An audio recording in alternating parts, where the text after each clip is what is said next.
ମାନେ ତୁଳସୀ ଦୁଇ ପତ୍ରରୁ ବାସେ ପାଠର ପ୍ରଥମ ଭାଗରେ ତୁମେମାନେ ସାମନ୍ତ ଚନ୍ଦ୍ରଶେଖରଙ୍କ ଜନ୍ମସ୍ଥାନ ଏବଂ ପିଲାବେଳେ ପାଠ ପଢ଼ୁଥିବା ସମୟରେ କ'ଣ କ'ଣ କରିବାକୁ ସେ ଭଲ ପାଉଥିଲେ ଜାଣିଲ। ଏବେ ଆସ ପାଠର ଦ୍ୱିତୀୟ ଭାଗକୁ ପଢ଼ିବା। ମୁଁ ସ୍ପଷ୍ଟ ଭାବରେ ପଠନ କରୁଛି, ତୁମେମାନେ ମନ ଦେଇ ଶୁଣ। ଅନେକ ସମୟରେ କୌଣସି ଏକ ବରଗଛ ନିକଟକୁ ଯାଇ ତା ତଳେ ବସୁଥିଲେ।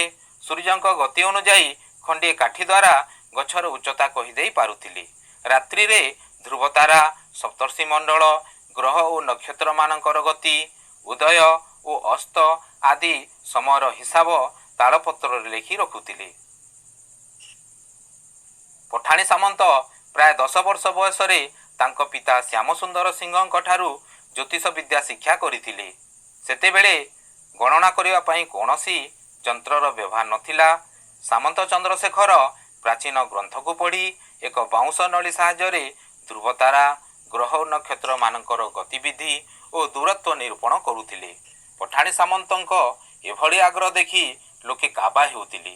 କହୁଥିଲେ, ଏ ପିଲା ଦିନେ ନା ଦିନେ ଜଣେ ବଡ଼ ଜ୍ୟୋତିର୍ବିଦ ହୋଇ ଦେଶର ଟେକ ରଖିବ। ସତକୁ ସତ ସେଇଆ ହିଁ ହେଲା।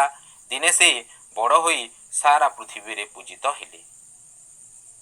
ପିଲାମାନେ ଏବେ ଆସ କେତୋଟି ନୂଆ ଶବ୍ଦ ଗୁଡ଼ିକର ଅର୍ଥ ଜାଣିନେବା। ଗତି, ଗମନ କରିବା ବା ଘୂରିବା। ଧ୍ରୁବତାରା, ଉତ୍ତର ଦିଗରେ ବଡ଼ ହୋଇ ଦିଶୁଥିବା ତାରା।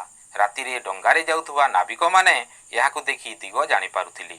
ସପ୍ତର୍ଷି ମଣ୍ଡଳ, 7ଟି ଋଷିଙ୍କ ନାମରେ ଥିବା ମଣ୍ଡଳ। ସେଗୁଡ଼ିକ ହେଲା କ୍ରତୁ, ପୁଲହ, ପୁଲସ୍ତ୍ୟ, ଅତ୍ରି, ଅଙ୍ଗିରା, ବଶିଷ୍ଠ, ମରିଚି। ଗ୍ରହ, ଯିଏ ସ୍ଥିର ଆଲୋକ ଦିଅନ୍ତି। ନକ୍ଷତ୍ର, ଏହାକୁ ତାରା ମଧ୍ୟ କହନ୍ତି। ଏମାନେ ମିଞ୍ଜି ମିଞ୍ଜି ଆଲୋକ ଦିଅନ୍ତି। ପ୍ରାଚୀନ, ପୁରୁଣା। ଗ୍ରନ୍ଥ, ଶାସ୍ତ୍ର ବା ପୋଥି। ଗତିବିଧି, କାର୍ଯ୍ୟକଳାପ ବା ଚାଲିଚଳନ। ନିରୂପଣ, ସ୍ଥିର କରିବା, ନିର୍ଣ୍ଣୟ କରିବା। କାବା, ଆଶ୍ଚର୍ଯ୍ୟ ବା ଚକିତ ହେବା। ପୂଜିତ, ପୂଜା ପାଇବା ବା ସମ୍ମାନ ପାଇବା। ପିଲାମାନେ ନୂଆ ଶବ୍ଦ ଗୁଡ଼ିକର ଅର୍ଥ ତ ଜାଣିଲ। ଏବେ ଆସ ଏହି ଅନୁଚ୍ଛେଦ ଗୁଡ଼ିକୁ ଭଲ ଭାବରେ ବୁଝିନେବା। ସାମନ୍ତ ଚନ୍ଦ୍ରଶେଖର ବରଗଛ ତଳେ ବସି ଖଣ୍ଡିଏ କାଠି ସାହାଯ୍ୟରେ ଗଛର ଉଚ୍ଚତା କହିଦେଉଥିଲେ। ରାତିରେ ଧ୍ରୁବତାରା, ସପ୍ତର୍ଷି ମଣ୍ଡଳ, ଗ୍ରହ ଓ ନକ୍ଷତ୍ରମାନଙ୍କର ଗତି ଏବଂ ଉଦୟ ଓ ଅସ୍ତ ସମୟର ହିସାବକୁ ତାଳପତ୍ରରେ ଲେଖି ରଖୁଥିଲେ। ଏହା ସହିତ ଗୋଟିଏ ବାଉଁଶ ନଳୀ ସାହାଯ୍ୟରେ ଏହି ଧ୍ରୁବତାରା, ଗ୍ରହ ନକ୍ଷତ୍ରମାନଙ୍କର ଗତିବିଧି ଓ ଦୂରତାକୁ ଜାଣିପାରୁଥିଲେ।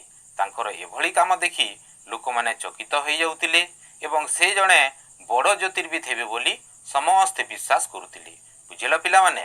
ଆଉ ସତକୁ ସତ ସେ ଜଣେ ଜ୍ୟୋତିର୍ବିଦ ହୋଇ ସାରା ପୃଥିବୀରେ ପୂଜା ପାଇଲେ।